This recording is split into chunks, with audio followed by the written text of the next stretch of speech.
धान बिक्रीर पंजीकरण पई चाषी हताश। सरकार नुआ गाइडलाइन चाषी पंजीकरण रे साजिछि बाधक। जमीर उत्तराधिकारी प्रमाणपत्र पई आरआई तहसील कार्यालय दौड़ी दौड़ी चाषी नयंत। एहारी भितरे पुरी जिलार विभिन्न कृषि समवाय समिति पक्षरु पंजीकरण व्यवस्था आरंभ होईछि।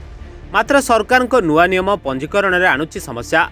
सरकार एही नियम राज्य रे अधिकांश चाषी खरीफ पंजीकरण करिबारे असुविधार सम्मुखीन होउतिबा बेले पुरी जिले में एहार प्रभाव देखा मिली। विशेषकर पिपिली ब्लॉक रे 17 गोटी और डेलांग ब्लॉक रे 21 गोटी कृषि सेवा समवाय समिति रे खरीफ धान पंजीकरण व्यवस्था रे सरकार नुआ नियम पाई नाही नथिबा असुविधार सम्मुखीन होउचंती चाषी। सुरेंद्र प्रधान पोटल ग्रामर तेजपुर पंचायत समवाय बैंक रो भी मु ऋण करिछि। मु धान चाष करे मु सब करिछि। करिला परे ये सरकार एते दुर्नीति सरकार आछि एठिकी माने 2 घंटा भीतर चेंज करोछि। 20 दिन भीतर 5 दिन भीतर सब चेंज करेबो। आमको आड़े कहि दोछि बर्तन तुम जाओ आड़े कागज नहीं घर जाई पहुँचिक बिल बाड़ी काम करके आइला बेलू आड़े कहते ना हबीरनी मो नना नार संपत्ति अच्छी मुझे बर्तमान बहुत हैरान भीतर अच्छी कहते तुम हेनी मुझे 10 थर फेरिक गली एठू ये ऋण हो बर्तमान आम सोसाइटी समवायिक बैंक ये ऋण सुझी पारि तो मुझे बाध्य भी आत्महत्या करने ये सरकार माने ता मन इच्छा से चली आरे की कहला बेलू आरे कहूँ बर्तमान मो पाक आसनी बर्तमान चिठी आसिले मुझे जहाँ करी ये आड़े कहते तुम जाए आरे लेखा आण आरे कहते आम देपारूनु आम एठेकी सेठेकी दौड़ू आम गाड़ी एक्सीडेंट हम आम मरबू।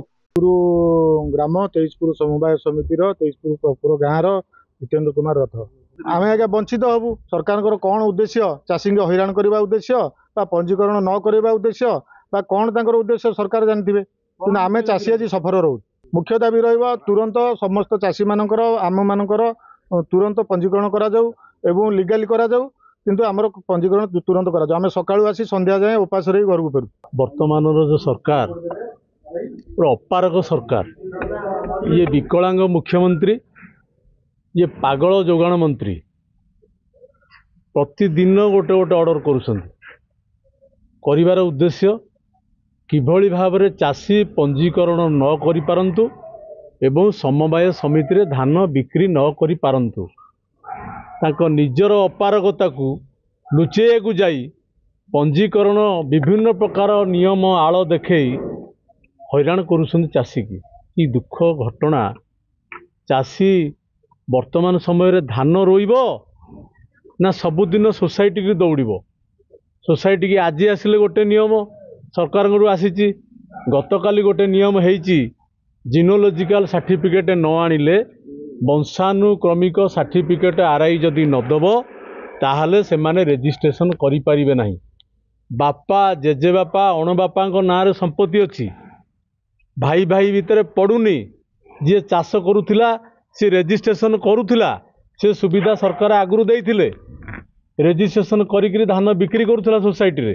वर्तमान जदि से सर्टिफिकेट न आनी परिबो से रेजिस्ट्रेशन करि परिबो नाही।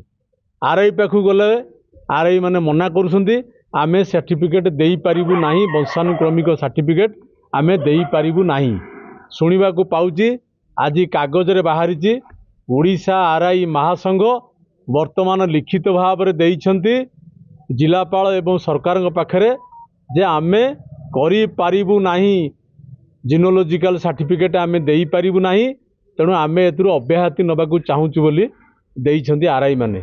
ताले किभली गोटे चाषी रेजिस्ट्रेशन करिवो न्याय केमिति पाइबो जो माने पूर्वरु चाषी जो माने रेजिस्ट्रेशन करिसंती सेमानकर भविष्यत कौन आज जो माने चाषी रही जिवे एक रे भाग चाषी मान को काटी देले भाग चाषी रेजिस्ट्रेशन करि परिबेनी जहाँ नियम हेची 5 भाई थिले 4 भाई जड़े रेजिस्ट्रेशन करुला आउ 4 भाई से मानकर सहमति नदेले हेई पारिबो नाही।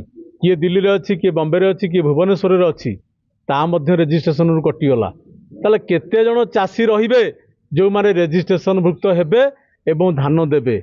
ये सरकारଙ୍କର गोटे योजना यही भली भाव में कले चाषी रेजिस्ट्रेशन करि परिबे नाही जहा फल रे आउ सरकार को मुंड बिंधार कारण हेबे नाही।